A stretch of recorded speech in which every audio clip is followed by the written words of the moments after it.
Welcome everybody, I am your host Dotlag, and today we're talking about the game Atomfall. This one's a survival action RPG set in a warped version of 1960s England. It's full of radiation, cults, mutants, and a whole lot of mystery. It's developed by Rebellion. Yes, you heard me right. The Sniper Elite devs. And right out the gate, it throws you into a quarantine zone with no XP system, no fast travel, and almost no guidance. And honestly, it's pretty decent.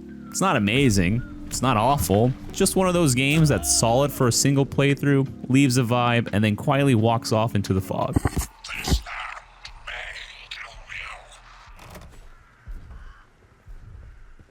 Man, I don't know what the is going on.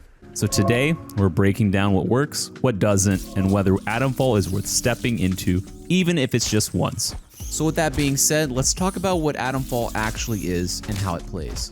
So the game's set in northern Britain in a sealed-off quarantine zone, the result of a nuclear disaster based on a real event called Windscale.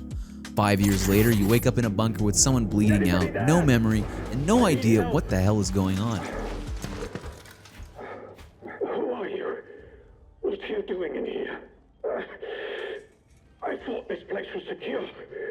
Where's Dr. Green? From that point on, the game just lets go of your hand. You're tossed into this world, and it's up to you to explore, survive, and figure things out.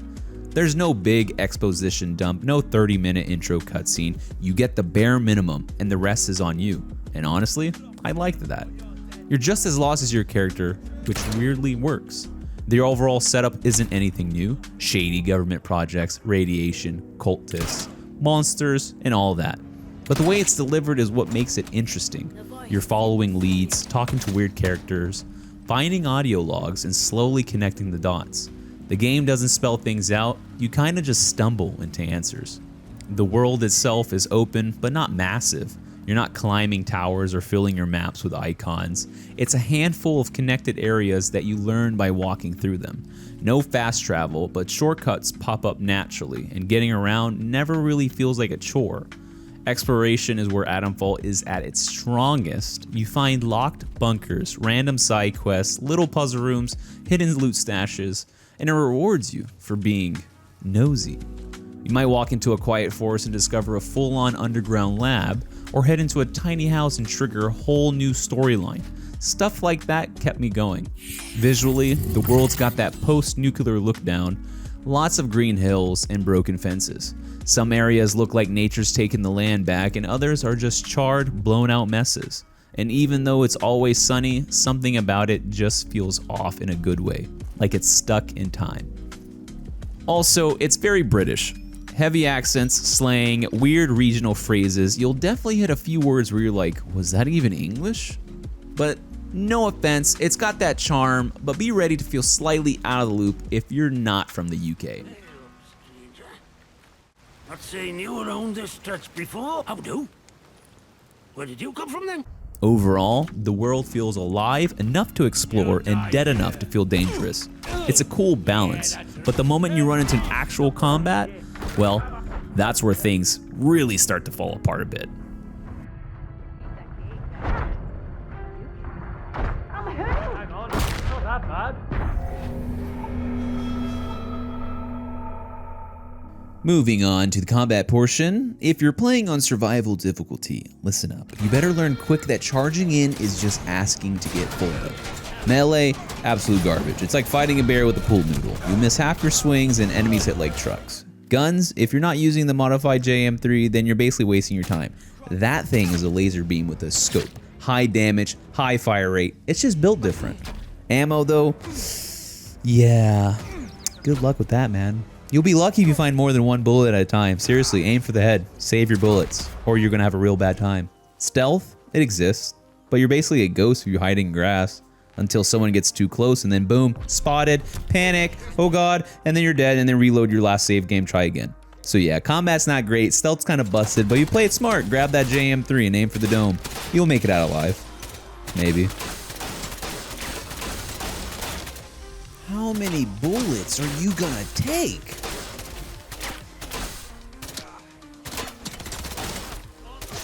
Now moving on to the skills and progression in Atomfall. Atomfall does things a little differently. There's no XP, there's no leveling up, you don't get stronger by just killing enemies, progression is solely tied to exploration. You find skill manuals out in the world, usually stashed in bunkers or handed over by traders, and then you need training stimulants to actually unlock them. No stim, no skill. Simple. It's a weird system, but it works. Skills are limited, and most of them actually do something useful, like improving stealth, crafting, or making your weapons slightly less trash. But don't expect to carry more junk or fix the heart rate system. You're stuck with that tiny backpack and cardio problems forever. What's funny is you can get real strong early on by just avoiding combat completely. Skip fights, loot everything, stack skills, boom, you're kitted out before even finishing the main objectives. It's not balanced like the rest of the survival action games, but hey, it rewards curiosity. If you explore, you're good. If you don't, well, just enjoy getting bodied by literally every NPC there is. Moving on to the quest and lead system, Atomfall doesn't have a traditional quest system. No big journal with icons, no glowing markers pointing where to go. Instead, it gives you something called leads. It's essentially getting a rumor from someone and being told, yeah, maybe check it over there. That's it. You'll get leads from talking to NPCs, reading notes, listening to audio logs, and sometimes they go somewhere, sometimes they don't. Sometimes it's a full quest, and other times it's just a weird side trail that ends with a toaster and some canned meat. Now looking at the map, you gotta mark stuff manually. No fast travel, no breadcrumb trails. You wanna know where to go? Look around. Walk there, figure it out. Weirdly, I liked it. The freedom's there, you can go wherever, do stuff in any order, and even skip entire quest lines if you're just not feeling it. The game won't stop you. But it is easy to get lost or wander into areas you're not ready for. There's really no real warning, just vibes and bullets. So yeah, the lead system, once again, is janky, but it makes you pay attention. If you want that old school use your brain feeling instead of being dragged from point A to point B, this will definitely scratch that itch.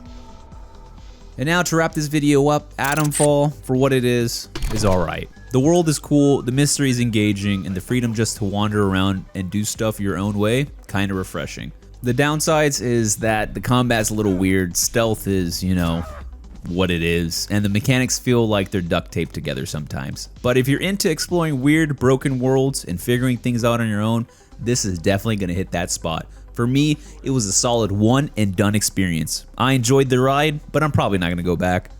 So if you think this is a game for you, grab it on sale, poke around the British Apocalypse, and please, for the love of everything that is holy in this world, find the JM3. It's gonna make the game so much easier and so much faster. If you like the video, drop a like, sub to the channel, let me know your thoughts on Atomfall down below. I've also got a new Discord up, come hang out, talk games, and share some weird screenshots. I'm also streaming on Twitch and YouTube now, so if you want to catch the chaos live, you know where to find me. Appreciate you guys watching, I'm Dotlag, and I'll catch you on in the next one. Later!